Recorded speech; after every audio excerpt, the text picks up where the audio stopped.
24,530 നിഫ്റ്റിയുടെ target, 14,930 bank mid ക്യാപ്പിന്റെ target. Hi friends, എല്ലാവർക്കും great eagle tech go charting powered by മല്ലോ market profile weekly market അനാലിസിലേക്ക് ഏവർക്കും സ്വാഗതം.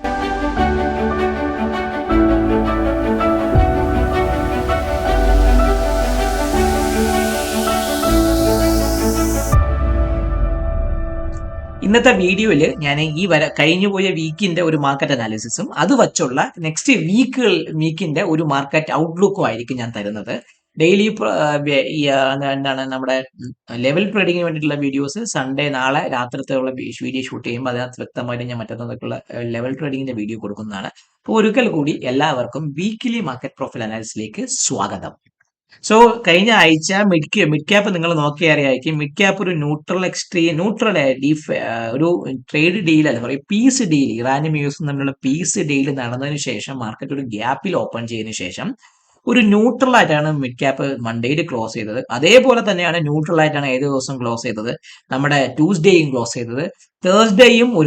വെനസ്ഡേയും ഒരു ന്യൂട്രൽ ആയിട്ട് ക്ലോസ് ചെയ്തു. അതിനുശേഷം ഇന്നലെ അല്ല മെനങ്ങാന്ന് തേഴ്സ്ഡേയിൽ വ്യാഴാഴ്ച ഒരു ബാലൻസ് ഡേ ആയിട്ടും ഇന്നലെ ഒരു ചെറിയൊരു നോർമൽ വേരിയേഷൻ അപ്ഡേറ്റ് ആയിട്ടാണ് മിഡ് ക്യാപ്പ് ക്ലോസ് ചെയ്തത്.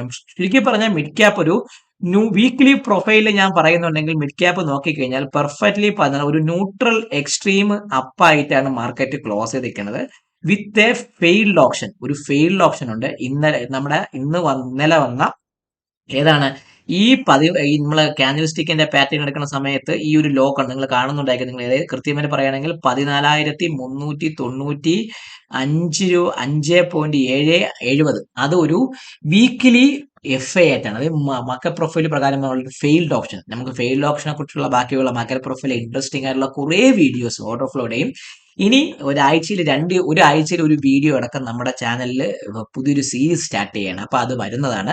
അപ്പൊ അതിനകത്ത് എന്താണ് ഫെയിൽഡ് ഓപ്ഷൻ, എന്താണ് മാർക്കറ്റ് ഡേയിൽ പല കാര്യങ്ങളെ കുറിച്ചും ഓരോരോ ചെറിയ ഷോർട്ട് വീഡിയോ ആയിട്ട് ഞാൻ ഇടുന്നുണ്ട്. അത് കണ്ട് നിങ്ങൾക്ക് മാർക്കറ്റ് പ്രൊഫൈൽ പഠിക്കാൻ പറ്റുന്നവർക്ക് നല്ല രീതിയിൽ പഠിക്കാനും പറ്റുന്നതാണ്. സോ നമുക്ക് കമ്മിങ് ടു ദ മാർക്കറ്റ് സ്ട്രക്ചറിലേക്ക് പറയുകയാണെങ്കിൽ വീക്കിലി ഒരു ഫെയിൽഡ് ഓപ്ഷനോടുകൂടി മിഡ് ക്യാപ്പ് ക്ലോസ് ചെയ്തു. അപ്പൊ ചുരുക്കി പറഞ്ഞാൽ വീക്കിലി ഫെയിൽഡ് ഓപ്ഷൻ എന്ന് പറഞ്ഞാൽ മാർക്കറ്റ് പ്രൊഫൈലിൽ പറയുന്ന ഒരു ട്രെൻഡ് ചേഞ്ച് ആണ്. സോ മിഡ് ക്യാപ്പിൽ ഒരു ട്രെൻഡ് ചേഞ്ച് ലോവർ സ്ട്രക്ചറിൽ വന്നിട്ടുണ്ട്. POC വന്നിരിക്കുന്ന 14,580 ഭാഗത്ത്, മാർക്കറ്റ് ക്ലോസ് ചെയ്തിരിക്കുന്ന 630 ഭാഗത്തും. ചുരുക്കി പറഞ്ഞ ഒരു 60 പോയിന്റ് ആവത്ത് മാത്രമേ ഒരു ഡിഫറൻസ് POCയും നമ്മളെ ക്ലോസിംഗുമായിട്ടുള്ള. അപ്പം എന്താണ് തിരിച്ച് POCയിലേക്ക് റിട്രേസ്മെന്റ് വരാറുള്ള ചാൻസ് ന്യൂട്രൽ എക്സ്ട്രീം അപ്പ് ഡേയ്സിന് അല്ലെങ്കിൽ വീക്ക് ടൈപ്പിനൊക്കെ പോസിബിൾ ആണ്. സോ കൂടിപ്പോയി 60 പോയിന്റിലേക്ക് ഒരു റിട്രേസ്മെന്റ് വന്നാൽ മാത്രമേ ഞാൻ കാണുന്നുള്ളൂ. എന്നെ സംബന്ധിച്ച് മിഡ് ക്യാപ്പ് 14,620 മുകളിൽ സസ്റ്റെയിൻ ചെയ്യുന്നുണ്ടെങ്കിൽ അവനെ സംബന്ധിച്ച് ഈ ഒരു ഹൈ നിങ്ങൾ കാണുന്നുണ്ടോ 14,780 ഭാഗത്തേക്കും, ആക്ച്വലി പറയുകയാണെങ്കിൽ 14,930 ഭാഗത്തേക്ക് mid cap weekly failed option പ്രകാരം ഒരു ടാർഗറ്റ് ഉണ്ട്. മിഡ് ക്യാപ്പിനെ സംബന്ധിച്ച് 14,620 മുകളിൽ സസ്റ്റെയിൻ ചെയ്യുന്നുണ്ടെങ്കിൽ 14,930 വരെ മിഡ് ക്യാപ്പ് എത്താനുള്ള ചാൻസ് വീക്കിലി ഫെയിൽഡ് ഓപ്ഷൻ പ്രകാരം മിഡ് ക്യാപ്പിന് പോസിബിൾ ആണ്. സോ എന്നെ സംബന്ധിച്ച് 620 മുകളിൽ നിൽക്കുകയാണെങ്കിൽ 780 ഭാഗത്തേക്കും, അതിന് മുകളിൽ നിൽക്കുകയാണെങ്കിൽ 14,930 ഭാഗത്തേക്കും മിഡ് ക്യാപ്പ് പോകാനുള്ള ചാൻസ് കൂടുതലാണ്. ഇതാണ് മിഡ് ക്യാപ്പിനെ കുറിച്ച് പറയാനുള്ള ഒരു വീക്കിലി ഔട്ട്ലുക്ക്. കഴിഞ്ഞ ആഴ്ച ഒരു ന്യൂട്രൽ എക്സ്ട്രീം അപ്പായിരുന്നു. വീക്കിലി POC നിൽക്കുന്ന 14,580. ഇനി 14,480 പൊട്ടയാണെങ്കിൽ മിഡ് ക്യാപ്പ് എങ്ങോട്ട് പോകും? അവനെ സംബന്ധിച്ച് താഴേക്ക് നല്ലൊരു ഗ്യാപ്പ് കിടപ്പുണ്ട്. ആ ഗ്യാപ്പ് വേണമെങ്കിൽ ഈ 14,272 അതിന് താഴെ 14,132 വരെ വരാനുള്ള ചാൻസ് കൂടുതലാണ്. ഇതാണ് മിഡ് ക്യാപ്പിന്റെ ഒരു വീക്കിലി ഔട്ട്ലുക്കിൽ എനിക്ക് പറയാനുള്ളത്. ഇനി നമുക്ക് എന്ത് നോക്കാം? നമുക്ക് ഇനി ബാങ്ക് നിഫ്റ്റിയുടെ ഔട്ട്ലുക്ക് നോക്കാമല്ലോ. സോ ബാങ്ക് നിഫ്റ്റി നിങ്ങൾ നോക്കിക്കഴിഞ്ഞാൽ ബാങ്ക് നിഫ്റ്റി കഴിഞ്ഞ മൺഡേയിൽ ഗ്യാപ്പിൽ ഓപ്പൺ ചെയ്തു. ആ ഗ്യാപ്പ് പൊട്ടി താഴേക്ക് ഇറങ്ങി ഒരു റേഞ്ച് ആയിട്ട് ബാങ്ക് നിഫ്റ്റി ഒരു ന്യൂട്രൽ വീക്ക് ആയിട്ടാണ് ക്ലോസ് ചെയ്യുന്നത്. ബാങ്ക് നിഫ്റ്റിയെ സംബന്ധിച്ച് പറയുകയാണെങ്കിൽ ന്യൂട്രൽ വീക്കാണ്. POC നീക്കുന്നത് 57,583 ഭാഗത്ത്, മാർക്കറ്റ് ഏകദേശം 57,716 ഭാഗത്ത് അടുപ്പിച്ചൊക്കെ തന്നെ ക്ലോസ് ചെയ്തേക്കുന്നത്. സോ ബാങ്ക് നിഫ്റ്റിയെ സംബന്ധിച്ച് പറയുകയാണെങ്കിൽ ഈ 58,032 എന്ന് പറഞ്ഞാൽ സ്ട്രോങ് സെല്ലിംഗ് ഏരിയ. നിങ്ങൾ കണ്ടോ, ഇത് ഏത് ദിവസം? നമ്മുടെ ഫെബ്രുവരി, നമ്മൾ ഫസ്റ്റ് അടിച്ചിറങ്ങിയ നമ്മളെ ട്രംപും ഇറാനും നമ്മൾ യുദ്ധം തുടങ്ങിയ ആ ഒരു വീക്കിൽ മാർക്കറ്റ് അടിച്ചിറങ്ങിയ വാല്യൂ ഏരിയ ലോയായ 58,032 ഭാഗത്ത്, 58,050 ഭാഗത്ത് മിഡ് ക്യാപ്പിന് ബാങ്ക് നിഫ്റ്റിക്ക് വളരെ ഒരു സെല്ലിംഗ് പ്രഷർ ഉണ്ട്. ഈ 58,050, 58,100 എന്ന് പറഞ്ഞാൽ ആ ഒരു റേഞ്ച് ബാങ്ക് നിഫ്റ്റി കടക്കുകയാണെങ്കിൽ ആ വീക്കിന്റെ POC ആയ 58,892 ഭാഗത്ത് വരെ ബാങ്ക് നിഫ്റ്റി പോകാം. ചുരുക്കി പറഞ്ഞാൽ 58,100 ഞാൻ പറഞ്ഞ അത് ചേഞ്ച് വരുന്നുണ്ട്. കാരണം അത് നമ്മൾ ഇത് കൂടുമ്പോൾ 58,121 ഞാൻ ഓട്ടോ TPO വെച്ചേക്കണം. അതിനൊന്ന് മാറ്റി കഴിഞ്ഞാൽ ക്ലിയർ ആകും. 58,069 ബാങ്ക് നിഫ്റ്റി, 58,069 70 58,100 വെച്ചേക്കാം.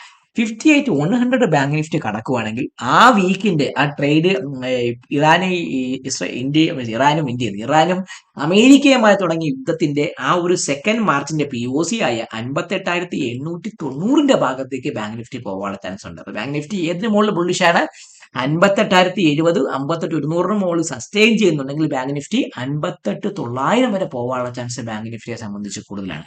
ഇല്ല, മാർക്കറ്റ് 57,288 പൊട്ടാണെങ്കിൽ ഈ ഒരു കഴിഞ്ഞ വീക്കിന്റെ കുറെ സിംഗിൾ പ്രിന്റ് കിടപ്പുണ്ട്, അതെല്ലാം വേണമെങ്കിൽ ഫില്ല് ചെയ്യാനുള്ള ചാൻസ് ഉണ്ട്.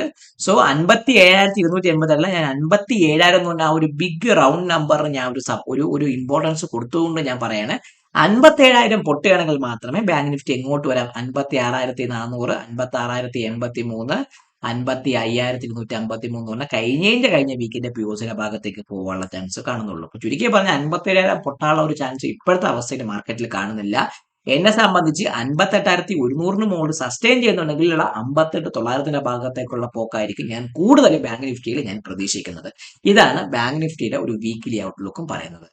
ഇനി നിഫ്റ്റി നോക്കിക്കഴിഞ്ഞാൽ നിഫ്റ്റിയും കഴിഞ്ഞ ആഴ്ച ചെറിയൊരു ഗ്യാപ്പായിരുന്നു. പെർഫെക്റ്റ്ലി പറയുകയാണെങ്കിൽ നിഫ്റ്റി നോക്കിക്കഴിഞ്ഞാൽ ഒരു ന്യൂട്രൽ സ്ട്രീം ഡൗൺ ആയിരുന്നു. തിരിച്ച് വീണ്ടും ഒരു ബാലൻസ് ഡേ ആയിരുന്നു. ചെറിയൊരു നോർമൽ വേരിയേഷൻ അപ്പ് ഡേ, തിരിച്ച് വീണ്ടും ഒരു ചെറിയൊരു അല്ലെങ്കിൽ നോർമൽ വേരിയേഷൻ അപ്പ് ഡേ, വീണ്ടും ഒരു ന്യൂട്രൽ എക്സ്ട്രീം അപ്പ്, ഇന്നലെയും ഒരു ന്യൂട്രൽ എക്സ്ട്രീം അപ്പ്. ചുരുക്കി പറഞ്ഞാൽ ബാക്ക് ടു ബാക്ക് ഒരു ന്യൂട്രൽ എക്സ്ട്രീം അപ്പായിട്ട് കഷ്ടപ്പെട്ട് ബുദ്ധിമുട്ടി കഴിഞ്ഞ വീക്കിലി IBH ആയ 24,015നും 20നും മുകളിൽ അവൻ ക്ലോസ് ചെയ്തിട്ടുണ്ട്. അപ്പൊ അത് 13ന്റെ ഭാഗത്തൊക്കെയാണ് ക്ലോസ്. അപ്പൊ ചുരുക്കി പറഞ്ഞാൽ നിഫ്റ്റി ഒരു വീക്കിലി സ്ട്രക്ചർ പ്രകാരം പറയുകയാണെങ്കിൽ നിഫ്റ്റി ഒരു ന്യൂട്രൽ എക്സ്ട്രീം അപ്പായിട്ടാണ് മാർക്കറ്റ് ക്ലോസ് ചെയ്തിരിക്കുന്നത്. POC വന്നേക്കുന്നത് 23,952 ഭാഗത്തും നമ്മുടെ ക്ലോസ് 24,010, ലാസ്റ്റ് ടെക്ക് വന്നൊക്കെ 24,042 ഭാഗത്താണ്.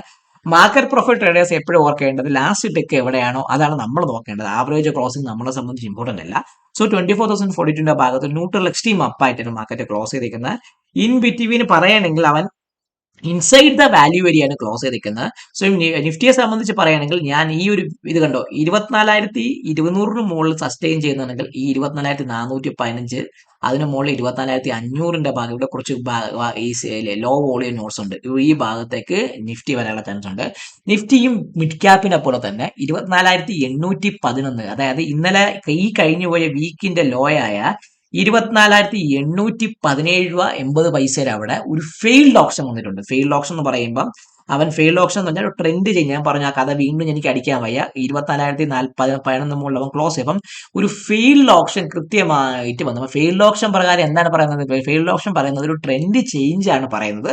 അത് പ്രകാരം നിഫ്റ്റി സസ്റ്റെയിൻ ചെയ്യുന്നുണ്ട്. 24,020 മുകളിൽ നിഫ്റ്റി ക്ലോസ് ചെയ്യുന്നുണ്ടെങ്കിൽ അത് ക്ലോസിംഗ് ഇന്നലെ സംഭവിച്ചിട്ടുണ്ട്. അപ്പൊ അത് പ്രകാരം നിഫ്റ്റിയുടെ ടാർഗറ്റ് എത്രയാണ്? 24,530 ആണ്. സോ മിഡ് ക്യാപ്പ് 14,930 പറയുന്നത് പോലെ നിഫ്റ്റിയിലും 24,530 ആണ് എനിക്ക് ഫെയിൽഡ് ഓപ്ഷൻ പ്രകാരമുള്ള നിഫ്റ്റിയുടെയും ടാർഗറ്റ്. അപ്പൊ ചുരുക്കി പറഞ്ഞാൽ വീക്കിലിയുടെ ഔട്ട്ലുക്ക് പ്രകാരം നോക്കിക്കഴിഞ്ഞാൽ നിഫ്റ്റിയും മിഡ് ക്യാപ്പും ഫെയിൽഡ് ഓപ്ഷൻ 14,397 ഭാഗത്ത് മിഡ് ക്യാപ്പിലും 23,817 ഭാഗത്ത് നിഫ്റ്റിയിലും ഒരു failed option weekly failed option തന്നിട്ടുണ്ട്. അത് പ്രകാരം 24,530 ആണ് നിഫ്റ്റിയുടെ ടാർഗറ്റ്, 14,930 ആണ് മിഡ് ക്യാപ്പിന്റെ ടാർഗറ്റ്. ഇതാണ് എനിക്ക് വീക്കിലി ഔട്ട്ലുക്ക് പ്രകാരം ഞാൻ പറയുന്നത്. അപ്പൊ ചുരുക്കി പറഞ്ഞാൽ ഒരു ബുള്ളിഷ് മൊമെന്റം ഈ കഴിഞ്ഞുപോയ വീക്കിന്റെ ക്ലോസിംഗിന് മുകളിൽ കഴിഞ്ഞ വീക്കിന്റെ ക്ലോസിംഗിന് മുകളിൽ മാർക്കറ്റ് സസ്റ്റെയിൻ ചെയ്യുന്നുണ്ടെങ്കിൽ ഒരു ബുള്ളിഷ് മൊമെന്റം കണ്ടിന്യൂ ചെയ്ത് നിഫ്റ്റി 24,530യും മിഡ് ക്യാപ്പ് 14,930 വരെയുള്ള ചാൻസ് വളരെ കൂടുതലാണ്. ബാങ്ക് നിഫ്റ്റി 58,100 മുകളിൽ സസ്റ്റെയിൻ ചെയ്യുന്നുണ്ടെങ്കിൽ 58,900 ഭാഗത്തേക്കും വരാനുള്ള ചാൻസ് വളരെയധികം കൂടുതലാണ്. ഇതാണ് എന്റെ ഓവറാൾ ഒരു വീക്കിലി സ്ട്രക്ചറിനെ കുറിച്ച് പറയാനുള്ളത്. സോ എല്ലാവരും ഈ വീഡിയോ കൃത്യമായിട്ട് കണ്ട് ലെവല് കൃത്യമായിട്ട് ഒരു വീക്കിലി ഔട്ട്ലുക്ക് ക്ലിയർ ആക്കി വെക്കുക. അത് നിങ്ങൾ ചാർട്ടിൽ മാർക്ക് ചെയ്ത് വരികയാണെങ്കിൽ നിങ്ങൾക്ക് മാർക്കറ്റ് എങ്ങനെ ഡെയിലി പ്രൊഫൈൽ അനാലിസിസ് വെച്ചുകൊണ്ട് നിങ്ങൾക്ക് അതിലേക്ക് ഒരു എക്സ്പോഷണൽ ട്രേഡ് നിങ്ങൾക്ക് ചെയ്യാൻ സാധിക്കുന്നതാണ്. അപ്പൊ എല്ലാവർക്കും ഒരിക്കൽ കൂടി നന്ദി പറഞ്ഞുകൊണ്ട് വീഡിയോയിൽ സൈൻ ഓഫ് ചെയ്യുന്നത് നിങ്ങളുടെ സ്വന്തം വിഷ്ണുത്തൻ. വീഡിയോ കാണുക, ലൈക്ക് ചെയ്യുക, കമന്റ് ചെയ്യുക, സബ്സ്ക്രൈബ് ചെയ്യുക. നിങ്ങളുടെ ട്രേഡിംഗ് ഫ്രണ്ട്സിന് വീഡിയോ അയച്ചു കൊടുക്കാനും മറക്കാതിരിക്കുക. Happy day, happy weekend to all my trading friends.